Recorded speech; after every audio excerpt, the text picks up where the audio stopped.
His hands were already stinging from the lye in the soap when the owner dumped another mountain of plates into the sink, because the leftover rice was running out and he knew it.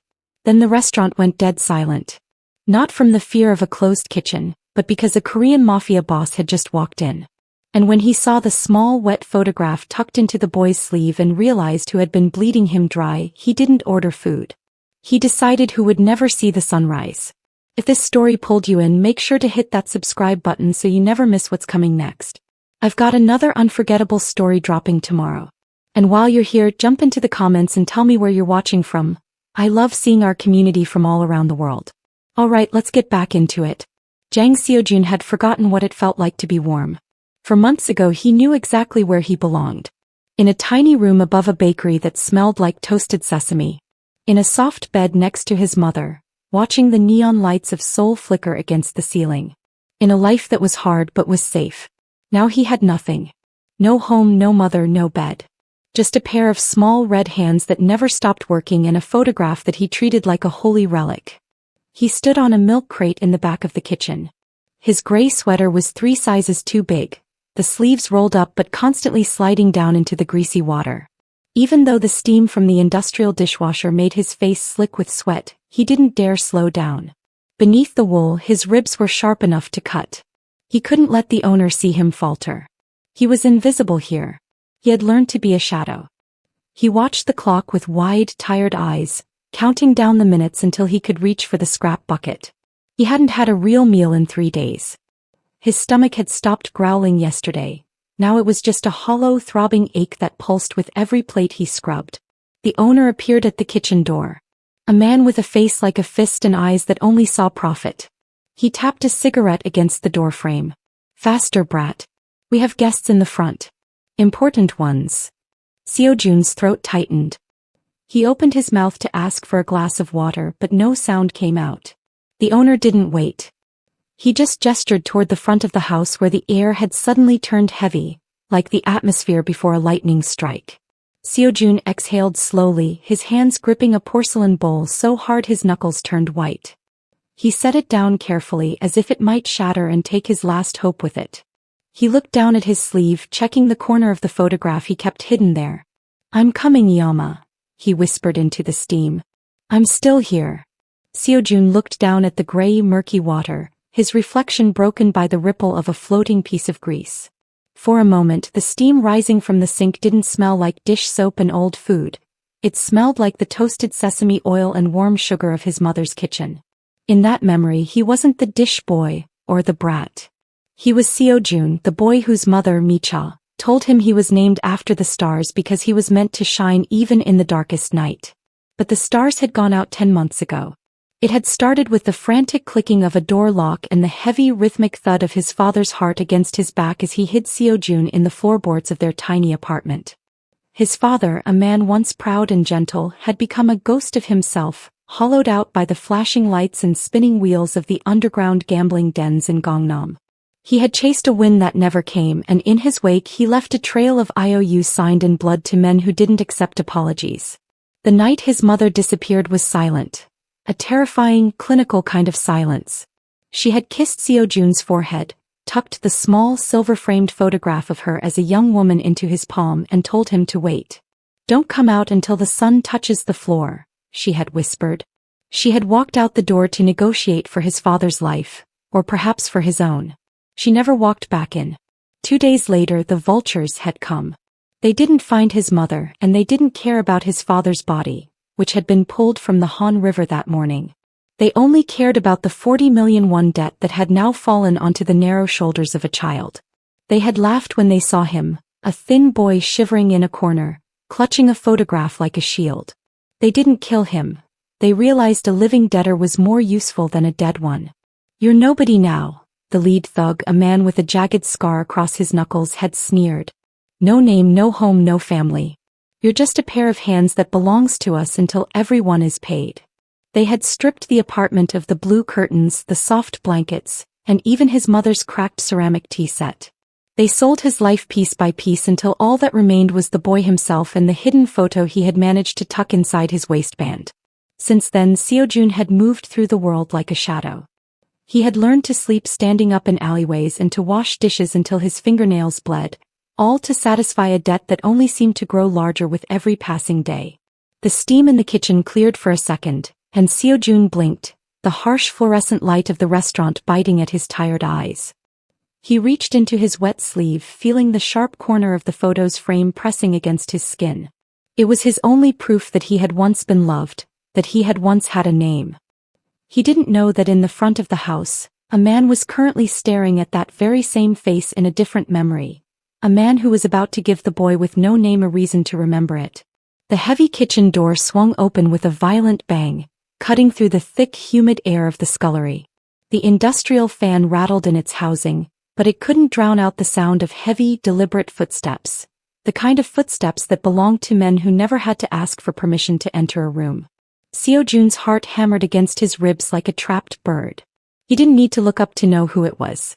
The smell of cheap cigarettes and expensive cologne always preceded them. The vultures had arrived. Gregor and Tommy didn't belong in a place like this, yet they filled the doorway like a growing bruise. Gregor, the larger of the two, leaned against a prep table, his eyes scanning the kitchen with a bored, predatory hunger. Tommy, smaller but more volatile, walked straight toward the sink where Seo-jun stood frozen on his milk crate. "The sun is down, little ghost," Tommy sneered, his voice cutting through the hiss of the pipes. "And you know what happens when the sun goes down? The bill comes due." Seo-jun kept his head low, his eyes fixed on the gray bubbles popping in the sink. I only have 12,001, he whispered, his voice cracking. "The owner said business was slow. He wouldn't give me the rest until morning." The sound of a metal ladle hitting the floor echoed like a gunshot. Tommy had swiped it off the counter in a sudden, sharp movement. He leaned in close, the heat from his breath smelling of bitter coffee. 12,000? That doesn't even cover the interest for the week, kid. You're falling behind. And when people fall behind with the golden dragon, they start losing things.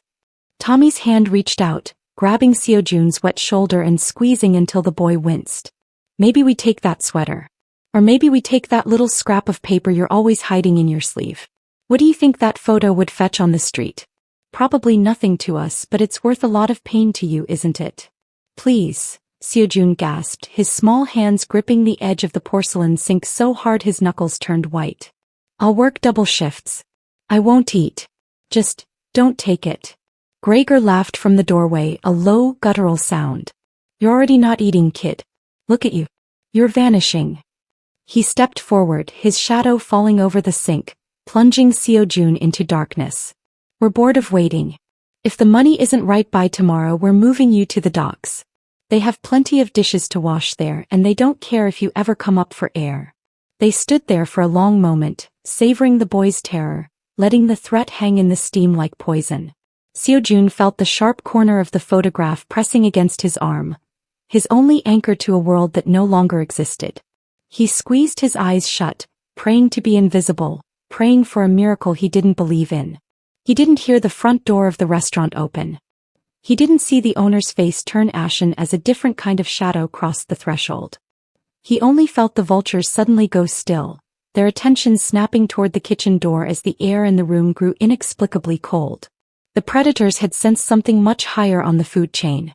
Outside, the neon sign of the eatery flickered, casting a rhythmic, sickly pink glow over the wet asphalt. The usual sounds of the district, the distant roar of traffic and the shouting of street vendors, suddenly seemed to pull back as if the city itself were holding its breath. A long, obsidian-black sedan glided to the curb with the silence of a shark cutting through deep water. It didn't just park, it claimed the space. The vultures, still looming over Seo-jun in the kitchen, froze. Tommy's hand, which had been grinding into Seo-jun's shoulder, twitched and then fell away. They exchanged a glance of sudden, sharp unease. They were street-level predators, but they knew the vibration of real power when it arrived. The restaurant's front door opened. There was no bell, no announcement, but the shift in air pressure was enough to make the owner drop his cigarette. Jang Taesung stepped inside. He wore a dark overcoat that seemed to absorb the dim light of the diner, draped over a tailored black suit that spoke of old money and new blood. His hair was combed back with lethal precision, and his face was a mask of calm, focused intensity. Behind him, two men followed, living shadows in dark clothing, their gazes sweeping the room with a practiced predatory efficiency that made the vultures look like children playing with matches. The silence that followed was absolute. The clatter of the kitchen, the hum of the refrigerator, the very sound of breathing. Everything stopped. The restaurant owner, who only moments ago had been barking orders at Seojun, was now bowing so low his forehead nearly touched the greasy counter, his voice a frantic, whispered stutter of welcomes he was too terrified to finish. Taesung didn't acknowledge him. He didn't acknowledge the room. His presence was a physical weight, a gravity that pulled everyone's eyes toward him while simultaneously making them want to look away. He walked with a slow, measured gait toward the center of the establishment. Each step on the linoleum floor echoed like a heartbeat. From his vantage point behind the kitchen's swinging door, Seojun peered through the circular glass window. He saw the tall man stop. He saw the way the light caught the silver ring on the man's finger, the mark of the golden dragon. Seojun felt a different kind of fear now. This wasn't the jagged, chaotic fear he felt for the vultures. This was the awe of a disaster, the terrifying beauty of a storm. Taesung's eyes, cold and sharp as shards of obsidian, began to move. They didn't linger on the menu or the frightened patrons. They moved toward the back, toward the steam, toward the narrow gap in the door where a small, wet boy stood trembling. The boss paused, his nostrils flaring slightly as if he could catch the scent of a secret hidden in the humid air. He began to walk again, not toward a table but toward the kitchen, his dark overcoat billowing slightly behind him like the wings of a fallen angel. The atmosphere in the restaurant didn't just grow cold. It became a vacuum, leaving Seojun gasping for air as the most dangerous man in Seoul moved into his world. The swinging kitchen door didn't just open. It yielded to Jang Taesung's presence. The vultures, who had been towering over Seojun with the arrogance of alley cats, suddenly scrambled backward, their heels clicking frantically against the tile as they tried to find a way to look small. Tommy's face, previously twisted in a sneer, was now a mask of ashen terror. He opened his mouth to speak, to offer some rehearsed greeting, but the words died in his throat as Taesung walked past him without so much as a glance. Taesung stopped at the edge of the industrial sink. The smell of lye and stale grease was thick, but he stood there in his immaculate overcoat as if he were standing on a dais. His gaze was fixed. He wasn't looking at the piles of porcelain or the trembling boy. His eyes were locked on the wet, rolled-up sleeve of Seojun's gray sweater. Seojun couldn't breathe. He was still standing on his milk crate, his hands submerged in the murky dishwater, but he felt as though he were falling. He watched as the tall man reached out, not with violence but with a slow, terrifying precision. Taesung's gloved hand hovered near Seojun's arm, and for a heartbeat, the boy feared the man was going to crush him. Instead, the man's fingers brushed against the edge of the small photograph tucked into the boy's sleeve. The silence in the kitchen was so heavy it felt physical.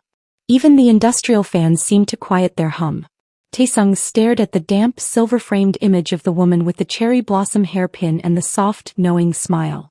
A flicker of something passed over the boss's face. Not anger but a raw, jagged recognition that looked like pain.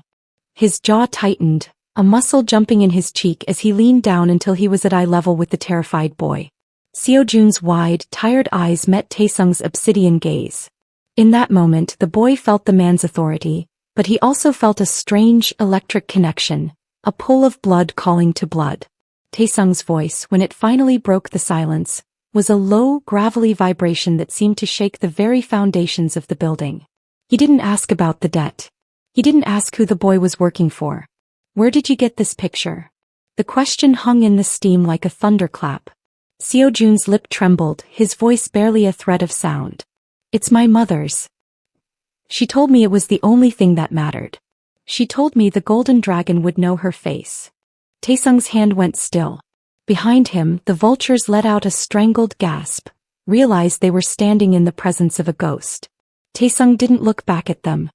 His focus remained entirely on the small, shivering boy on the milk crate. He reached out and placed a single hand on the counter, his presence suddenly shifting from a threat to a fortress. He looked at the woman in the photo, the sister he had mourned for a decade, and then back at the boy who had her eyes. The strange question had been asked, and in the silence that followed, the world as Seojun knew it ceased to exist. Taesung did not pull the photograph from the boy's sleeve. Instead, he reached out with a hand that had signed death warrants and moved with a tenderness that seemed to haunt his own fingers. He touched the edge of the silver frame, his thumb brushing over the image of the woman with the cherry blossom hairpin. For a decade, this face had been a ghost in his mind, a source of a cold, hollow grief that no amount of power or wealth could fill. His sister. The only person who had loved him before he became the dragon. Her name, Taesung murmured, his voice thick and low, sounding more like a prayer than a command. Tell me her name. Seojun swallowed hard, the salt from his own tears stinging his chapped lips. Mita, he whispered. She said if I was ever lost I should look for the dragon. She said the dragon was a man who kept his promises. A jagged, visible tremor ran through Taesung's frame. To the men in the front of the restaurant he was an immovable statue of ice, but here in the steam and the shadows, he was a man being unmade by a single word. He remembered the night she had vanished, the night he had been too deep in the blood work of his ascension to protect his own blood. He had spent years and millions of ones scouring the peninsula, only to find dead ends and silence. He had assumed she was gone, a casualty of the life he chose. He looked at Seojun's hands, red, raw, and soaked in the filth of a kitchen that wasn't fit for a stray dog. This was Micha's child. This was the nephew he never knew he had, living as a nameless slave in a city Taesung owned. The ink on the boy's sleeve, the crest of the golden dragon that the vultures wore so proudly, was supposed to be a symbol of protection, a mark that meant nobody touches what is mine. Instead it had been used to shackle his own kin. The grief that had been a dull ache for 10 years suddenly sharpened into a white-hot incandescent fury. Taesung's eyes shifted from the photograph to the boy's face, tracing the curve of the jaw and the shape of the eyes. He saw himself in the boy's defiance. He saw his sister in the boy's kindness. She was my sister, Taesung said, the revelation hanging in the humid air like a heavy curtain. He didn't care who heard it. He didn't care about the 2 bodyguards standing at the door or the vultures trembling by the stove. He reached out and for the first time, placed his bare palm against the boy's wet cheek. The heat of the boy's feverish skin met the coldness of the man's hand. You are not a boy with no name, Taesung declared, his voice regaining the iron authority that had made him a king, but now laced with a fierce, paternal protection. You are a Jang. And the world is about to apologize for forgetting that. Behind them, the vultures made a soft, whimpering sound. They realized then that the debt didn't belong to the boy anymore.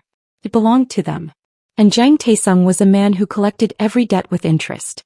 The heavy silence of the kitchen was shattered not by a command, but by the arrogant bang of the back service door.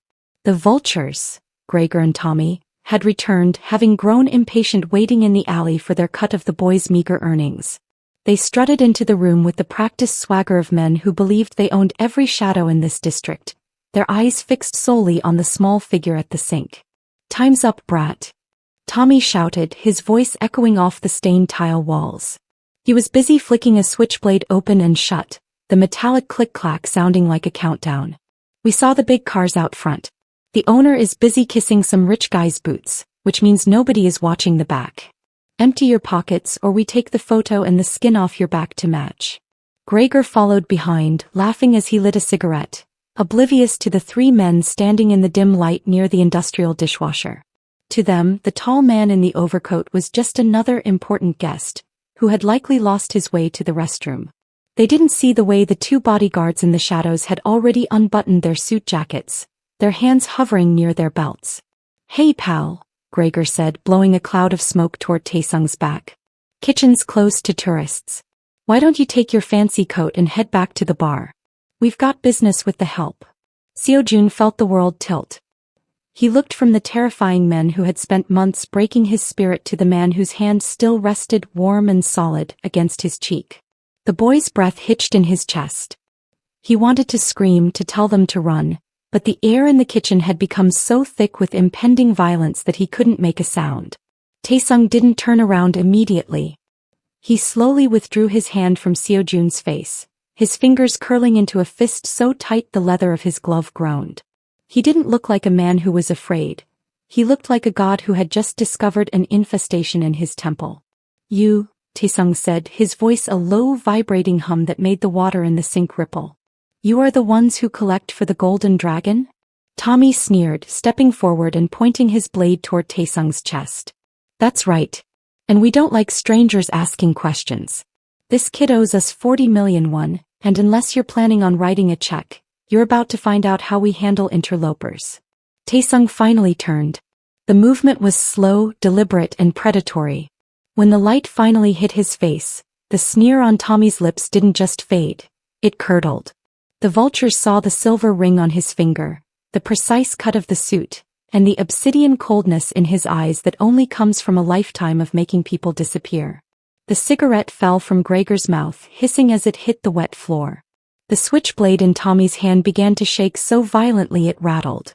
They had spent months using the dragon's name to terrorize a child, never imagining that the dragon himself would ever walk through a kitchen door to see how his brand was being used.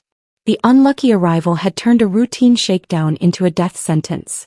In the sudden, suffocating silence, the only sound was the drip of water from Seojun's wet sweater hitting the floor. Taesung stepped away from the sink, his movements fluid and terrifyingly calm. The two bodyguards who had been standing as silent sentinels moved in unison, closing the distance to block the service exit. The kitchen, once a place of frantic labor, was now a courtroom where the verdict had already been decided. You speak of the golden dragon with such familiarity, Taesung said, his voice a low, dangerous velvet. He didn't raise his tone, yet it seemed to vibrate the very plates on the shelves. You talk of interest rates and labor docks as if you hold the scales of justice in this city. Tommy's switchblade clattered to the floor, his fingers too numb with terror to hold it. Boss, we didn't know the kid was. The kid. Taesung interrupted, taking a single step forward. Gregor and Tommy instinctively retreated, hitting the hot stove with a hiss that they were too frightened to feel. You mean my nephew? My blood. The son of the woman whose face you were planning to sell for the price of a few bottles of cheap soju. Taesung reached out and gripped Tommy's collar, lifting the man nearly off his feet with deceptive strength. He didn't strike him. Instead, he forced Tommy to look at his own hand, the one that had been squeezing Seojun's bruised shoulder. My organization was built on loyalty and a code. We do not hunt children. We do not feast on the grief of widows. You have been using my name to rot my own foundation. With a flick of his wrist, Taesung threw the man aside like a piece of refuse. He turned his gaze to Gregor, who was sweating so profusely his cigarette had gone out in his hand. Loyalty is not a word you say to get a cut of a street deal, Taesung whispered, leaning in so close that Gregor could see the obsidian coldness in his eyes. Loyalty is a debt paid in life. Since you enjoy collecting debts so much, today you will pay yours. He didn't need to give a verbal command. One of the bodyguards, a man with a heavy jaw and eyes like flint, stepped forward and seized Gregor by the neck. The other grabbed Tommy. The warehouse on the pier, Taesung instructed, his voice as sharp as a razor. Remind them of the rules. By the time you're done, I want the name of every other man who thought they could touch a Jang and live to tell the story. As the thugs were dragged toward the back door, their frantic pleas for mercy fading into the night air, Taesung turned back to the sink.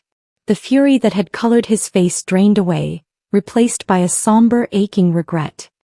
He looked at Seojun, who was still standing on his milk crate, his small body trembling in the aftermath of a storm he didn't fully understand. Taesung reached into his pocket and pulled out a clean silk handkerchief. He didn't care about the grease or the filth. He stepped into the puddle of dishwater and took Seojun's wet, red hand in his. He began to wipe away the soapy film with the care of a man handling a glass treasure. The lesson is over, Seojun, he said softly, his voice breaking for just a second. From this moment on, no one, not a street thug, not a king, will ever make you bow your head again. The dragon has come home.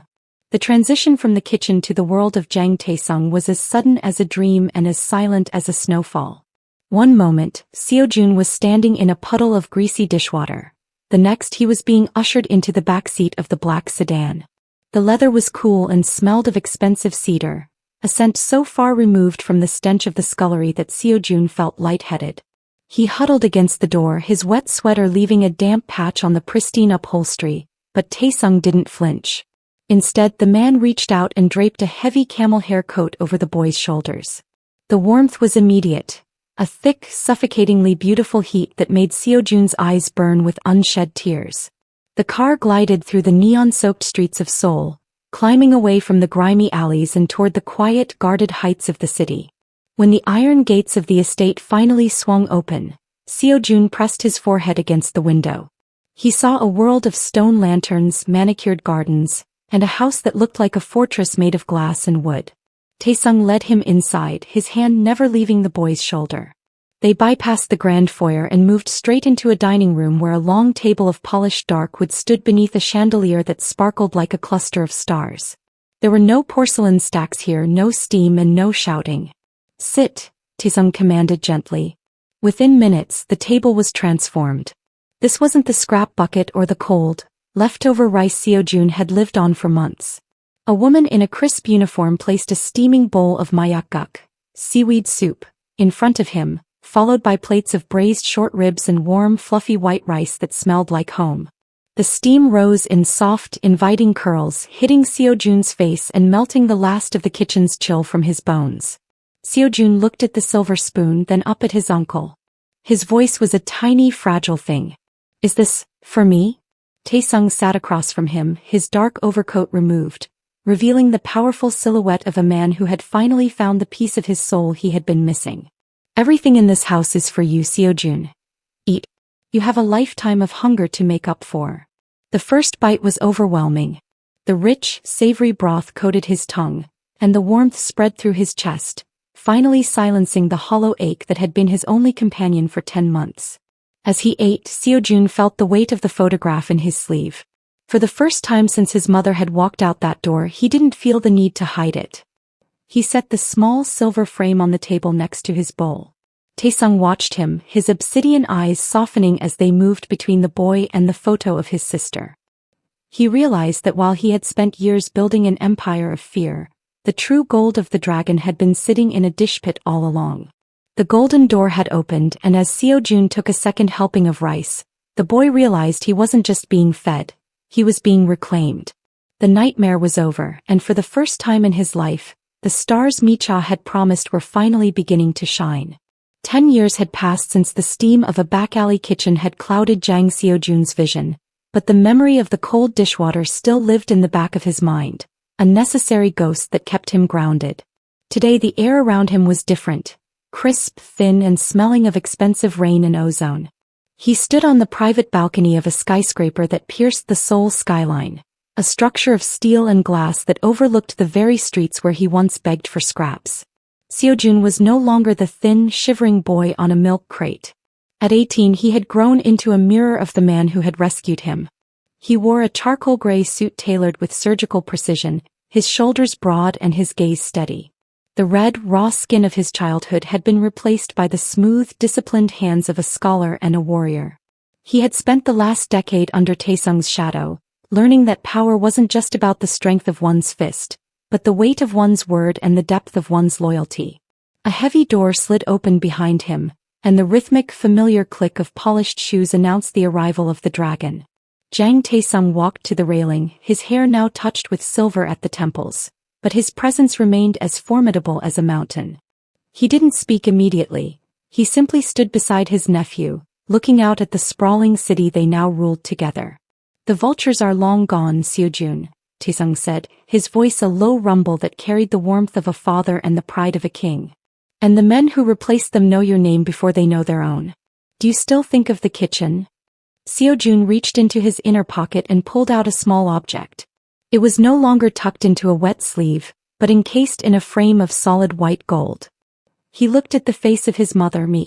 The photo was faded, but her smile was as bright as the day she gave it to him. "I think of it every time I sign a contract," Seo-jun replied, his voice calm and resonant. "I think of it so I never forget that our name is a shield, not a sword. You taught me that a Jang doesn't rule through fear, but through the correction of injustice." Taesung turned to him, a rare, genuine smile breaking the stoic mask of the mafia boss. He placed a hand on Seo-jun's shoulder, the same hand that had wiped soapy film away years ago. "Then the empire is in good hands. You are the heir I never expected and the son I always needed." Down below, the city lights flickered like the stars Micha had promised him. Seo-jun looked at the horizon, the golden dragon ring on his finger catching the light. He was no longer a shadow in the steam. He was the fire that kept the city warm. The boy with no name had become the man the world would never forget. The debt was zero. The nightmare was over. And for the Jang family, the night was finally beautifully still. The golden dragon ring on Seojun's finger glinted in the dying light of the Seoul sunset, but his mind wasn't on the empire he was inheriting. It was on a small, unassuming building in the old district, a place where the scent of toasted sesame oil and warm sugar still drifted through the air. He stood in the doorway of the newly renovated bakery, the same one he and his mother had lived above a lifetime ago. He had bought the entire block not to tear it down for glass towers, but to keep the memory of Micha alive. Beside him, Jang Taesung stood with his hands clasped behind his back, his sharp obsidian eyes unusually soft as they landed on a framed photograph hanging in the shop's window. It was a new print of the one Seojun had carried in his wet sleeve, restored, vibrant, and finally home. She always said the dragon would know her face, Seojun murmured, adjusted the lapels of his coat. She just didn't tell me the dragon had a heart. Taesung didn't look away from the photo. She knew that I would find you, Seojun. She knew that even in a city this cold, blood calls to blood. I didn't just save a boy that night in the kitchen. I saved my own soul. As the streetlights began to flicker on, a young boy ran past them, laughing as he clutched a warm bun to his chest. Seojun watched him go, feeling the final traces of the kitchen's chill leave his bones for good. He was no longer the dish boy, defined by a debt he didn't owe. He was a man who knew the value of a meal, the power of a name, and the weight of a promise. He reached out and placed a hand on the door of the bakery, the wood smooth and solid beneath his palm. The nightmare was a decade dead, buried beneath layers of growth and justice. Debt zero, Seojun whispered, the familiar phrase sounding like a benediction. Taesung nodded, a hand landing on his nephew's shoulder, the same heavy protective weight that had changed everything. Correction, not charity, the elder Jang corrected softly. And today the world is finally correct. Together they turned away from the past and stepped toward the black sedan waiting at the curb. The stars Micha had promised were out now, millions of them, watching over the heir and the boss as they drove into a future where no child would ever have to wash dishes just to feel human. The dragon had not just returned. He had found his way home.